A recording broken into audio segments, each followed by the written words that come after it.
1 घंटा से जवान उझाई करत यहाँ ये। आल आल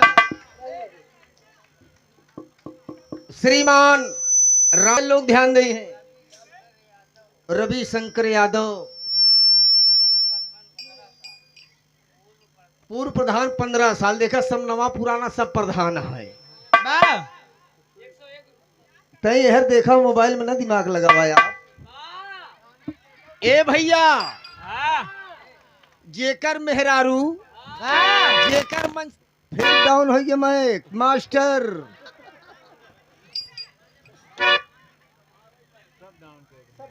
आल तू कितना डाउन करबे लेकिन चढ़ेगा उ बेका जान ले चाप के गाऊ। ध्यान दे आप। जेकर मन से धू दरोगा। प्रधान जी आप नाराज न हो या। जेकर मन से धू दरोगा ओकरे मेहरारू को दरोगाइन कहब्या कहब्या ना। जेकर मन से धू चौधरी ओका चौधराइन कहवाऊ ब्या। अगर जेकर मेहरारू मन से धू मुखिया ओका मुखिया। लेकिन जेकर मेहरारू प्रधान हो जाई उनका का प्रधाना कहब्या। प्रधानाइन बड़ा बढ़िया बिरहा सुनाया आप सब।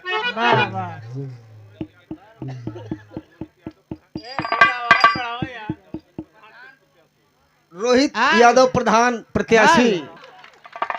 लेकिन ऐसा ना होबे को होई दोस्त। अब वही गई न कि जैसे राजा महुआ चुई वैसे चुअत है जवानी। तबैया साल में हुआ ना है चुआ।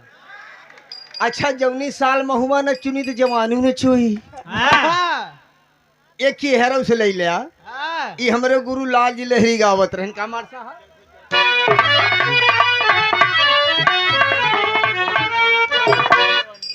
पंकज यादव छोटा डानो को डान डान। छोटा डान इनका रात तोड़ दे ही शान।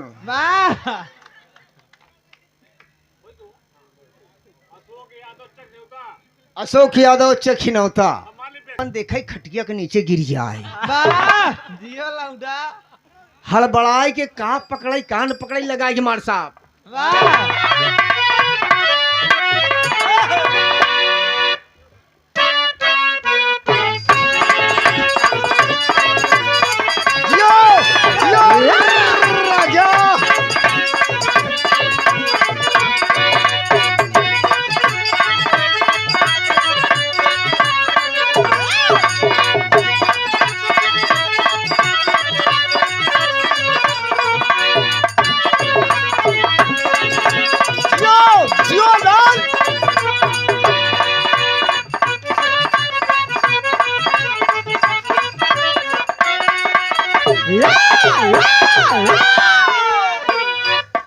अपने मेहरारू को क्यों भैया बाबू ना कही।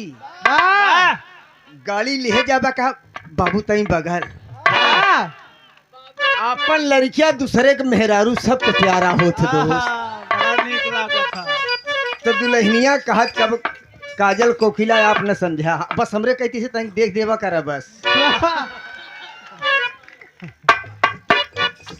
हम आप सबसे आज्ञा लेते ही इतना तो कहीं सकी थी ना।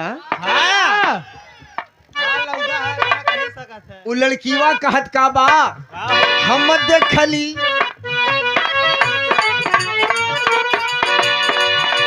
देखली तोहरा सपना हो गईले हो पानी पानी। हम देखली तोहरा सपना हो गईले पानी पानी। अरे तू को जन करो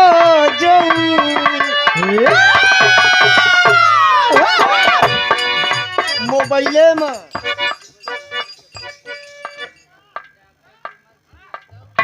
सपना हो गईले हो पानी पानी।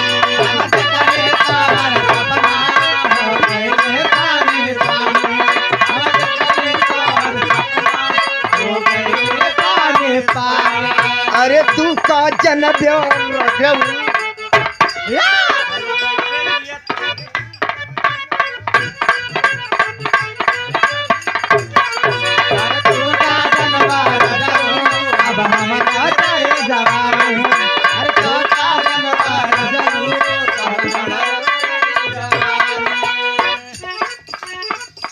हो जाए हम देखली तोहरा सपना हो गईली पानी पानी तू का जनब्या रजऊ हमरो चढ़ी बाहर जवानी अरे गवना करा के गईला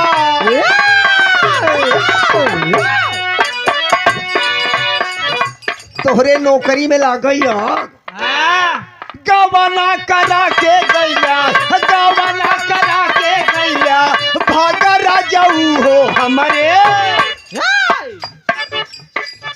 कोकिला जी एक गाय देख ले कि हमारे लागल बा जवानिया में आज राजाऊ हो अरे मोर माई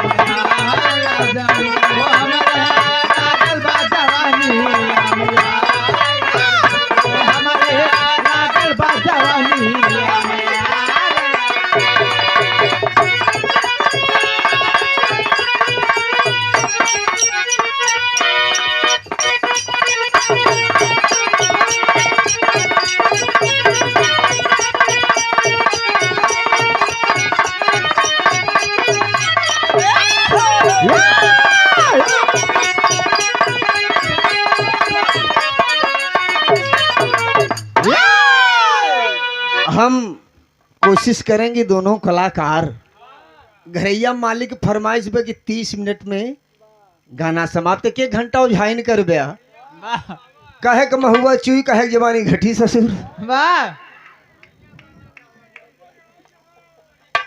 अब बर्थडे में आई यहाँ उमंग घिरणी सिर्फ की 4 लड़कियां जन्मा दिए कन्हैया भगवान